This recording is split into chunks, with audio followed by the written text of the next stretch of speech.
Assalamualaikum warahmatullahi wabarakatuh. Saya Dr. Husin Tamrin, spesialis penyakit dalam konsultan gastroenterohepatologi dari Divisi Gastroenterologi Departemen Ilmu Penyakit Dalam Fakultas Kedokteran UNER, RSUD Dr. Sutomo, Surabaya. Ini adalah kuliah untuk pembelajaran bagi mahasiswa Fakultas Kedokteran Universitas Airlangga, di mana divisi kami banyak pengajar, ada Prof. Hernomo, ada Prof. Iswan Abbas Musi, Dr. Pangestuadi, Dr. Purnomo Putih, Dr. Heru Purbayu, Dr. Titong Sugiartono, Dr. Umi Maimuna, Dr. Ulfa Holili, Dr. Budi Widodo, Dr. Miftah Husnurul, dan Dr. Ami Widianto. Baik. Pada topik kali ini saya akan menyampaikan tentang kanker kolorektal, di mana berdefinisinya kanker kolorektal ini adalah kanker yang muncul di daerah kolon dan rektum, di mana batasannya adalah 15 cm dari anus ke atas, atau di atas 15 cm masuk kategori kanker kolon, dan kurang dari 15 antara anus hingga 15 cm masuk kategori kanker rektum. Seperti diketahui bahwa kanker kolorektal ini merupakan penyebab kematian yang nomor 2, dan sekitar penderitanya adalah ditemukan pada usia, kebanyakan pada usia lanjut, di mana sekitar 60% berusia 65 tahun dan 36% berusia 75 tahun.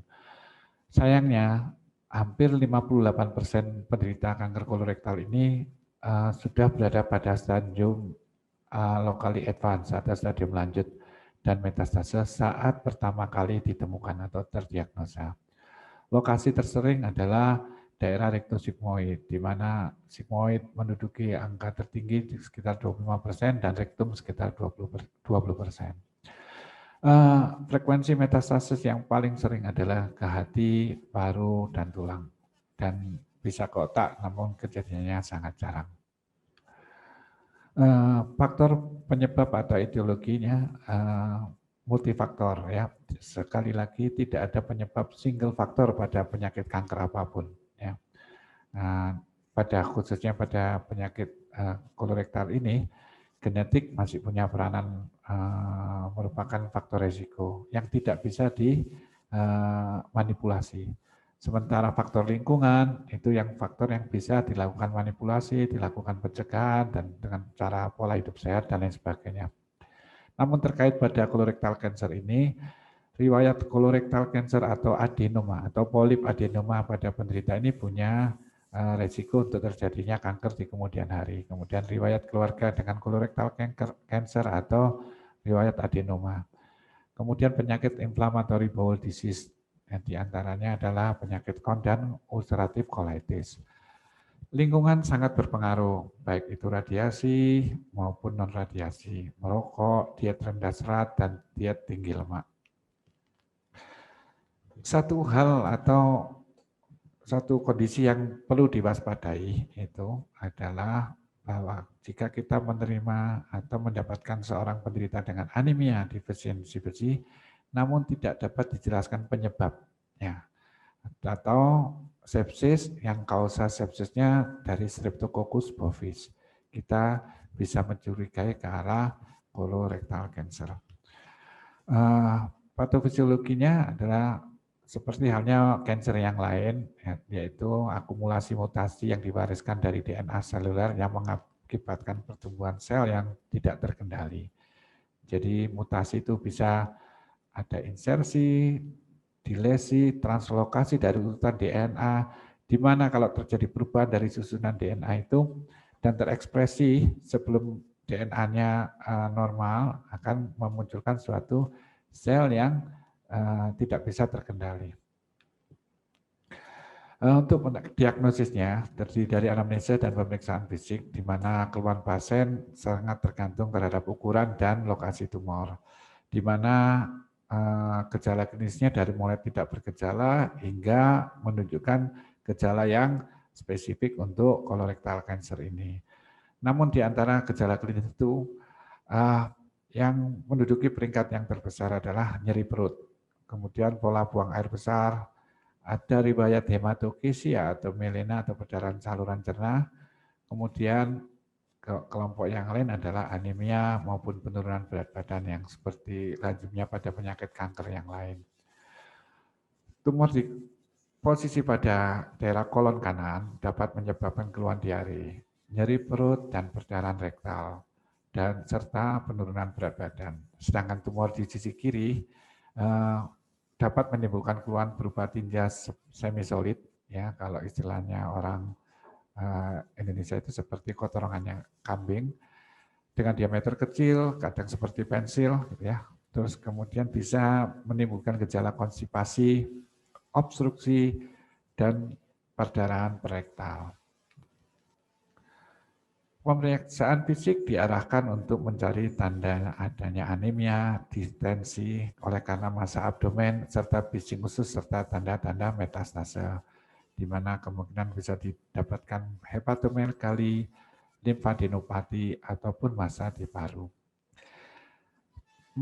Untuk pemeriksaan colok dubur merupakan pemeriksaan yang tidak boleh ditinggalkan, mengingat lokasi terbanyak kolorektal cancer ini berada di rektum.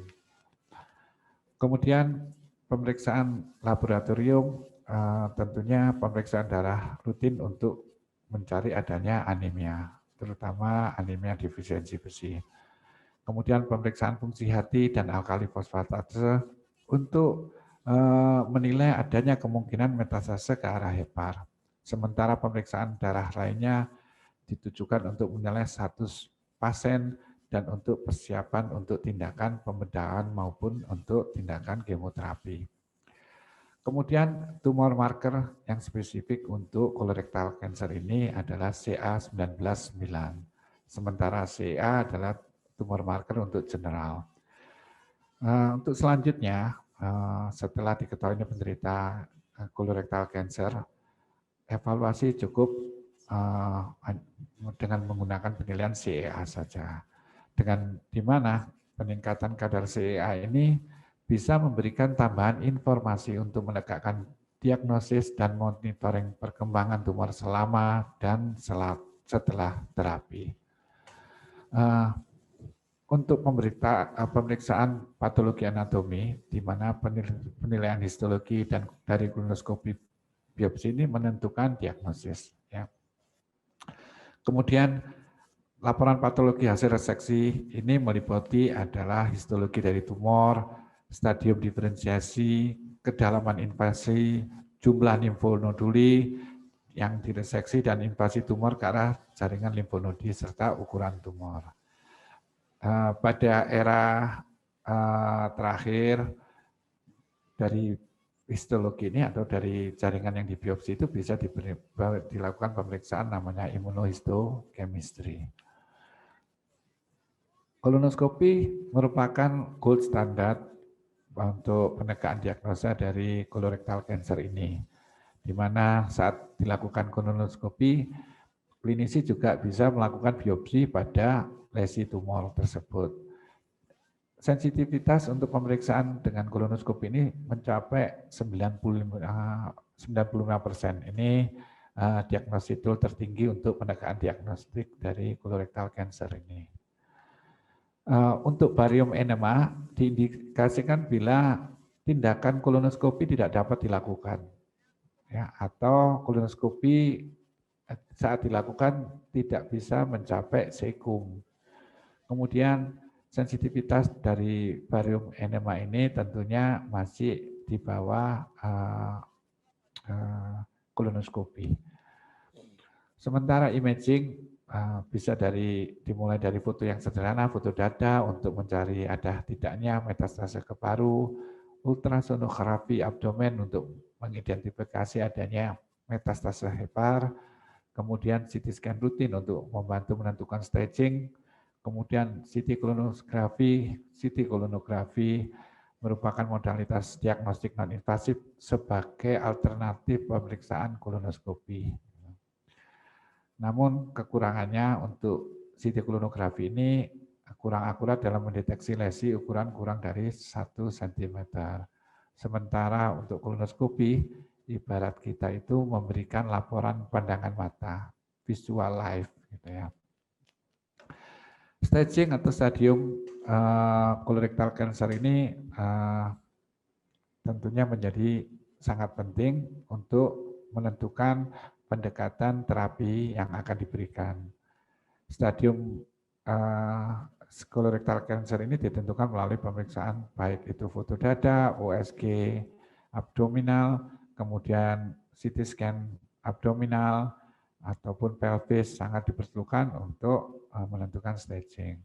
Kemudian penilaian infiltrasi kanker kolorektal ke mukosa atau submukosa dapat dilakukan dengan endoskopi transanal. Khusus untuk menilai stadium kanker rektum, MRI dikatakan lebih sensitif dibandingkan CT scan. Kemudian untuk penentuan stadium colorectal cancer ini bisa menggunakan TNM atau metode dari DUX.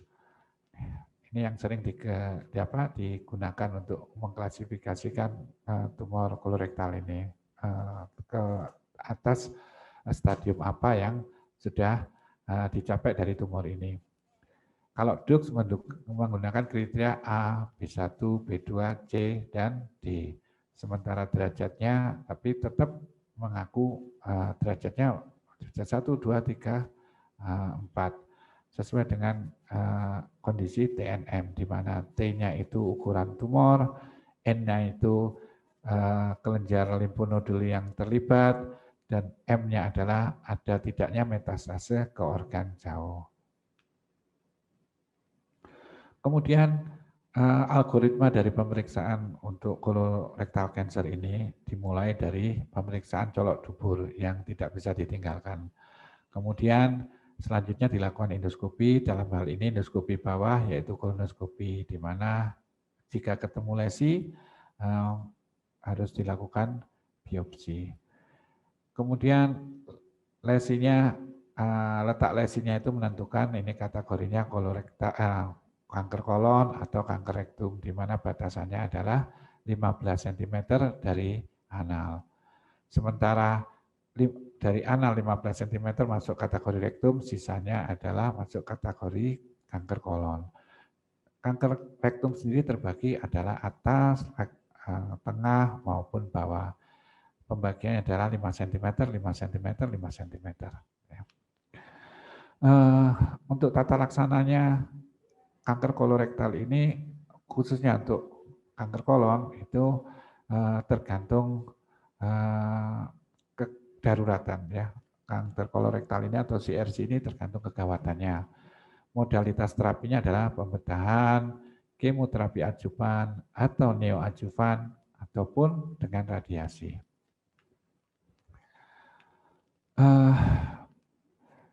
Kembali lagi ke stadiumnya, menggunakan DUC atau menggunakan kriteria TNM sama, yaitu stadium early stage atau stadium 1 itu dilakukan reseksi, kemudian stadium untuk DUC B1 tidak selain reseksi tidak perlu dilakukan kemoterapi adjuvan. Untuk stadium 2 masih kontroversi. Kalau stadium 2 pada kondisi DUX, yaitu stadium B2, masih diperlukan kemoterapi adjuvan, sedangkan pada kondisi TNM, kontroversi mau dilakukan adjuvan kemoterapi atau tidak, mengingat dengan landasan bahwa survival rate-nya penderita yang stadium 2 ini bisa mencapai 80%. Sisanya stadium lokal advance maupun stadium lanjut yaitu stadium 4, semua modalitas bisa digunakan untuk menambah angka survival rate-nya itu. Kemudian untuk tata laksananya kanker kolon yang terlokalisir, standar terapinya adalah baik itu stadium 1, 2, dan 3 adalah pembedahan. Sementara tujuan dari pembedahan ini adalah mengangkat jaringan tumor itu sebersih mungkin, termasuk mengangkat limfonodi sekitar untuk memastikan bahwa seluruh jaringan tumor tersebut sudah terangkat dan dibersihkan, serta untuk menentukan ada tidaknya keterlibatan limfonodi di sekitar jaringan tumor. Kemudian ada beberapa hal yang dilakukan pada kasus pembedahan itu, yaitu saat datangnya kegawatan. Kegawatan itu bisa terjadi obstruksi, bisa terjadi karena perdarahannya. Jika terjadi obstruksi atau perdarahan, dilakukan kolostomi untuk saving, ya, untuk penyelamatan. Kemudian bisa ditindaklanjuti 4-8 minggu pasca operasi pertama untuk pengangkatan tumornya. Jika itu memang bisa dilakukan pengangkatan tumornya. Kemudian kemoterapi adjuvan diberikan pada kanker kolorektal seperti yang saya sebutkan di atas. Kalau pakai kriteria DUX pada stadium B2 sudah bisa diberikan, namun pada kondisi TNM ada stadium 3 ke atas yang bisa diberikan kemoterapi adjuvan. Bagaimana dengan kemoterapi yang neoadjuvan? Neoadjuvan itu pemberian kemoterapinya diberikan sebelum dilakukan tindakan operasi. Ini khusus untuk pada kanker yang inoperable, yang dimana dimungkinkan setelah dilakukan kemoterapi, dilakukan restaging ulang, apakah bisa dilakukan tindakan operasi atau tidak. Ya, jika dilakukan operasi, dilanjutkan dengan tindakan operasi. Kemoterapi ini penting karena dari beberapa studi itu menunjukkan bahwa dengan pemberian kemoterapi itu ternyata meningkatkan angka survival rate-nya. Kemudian yang membedakan tadi itu adalah kemoterapi adjuvan itu,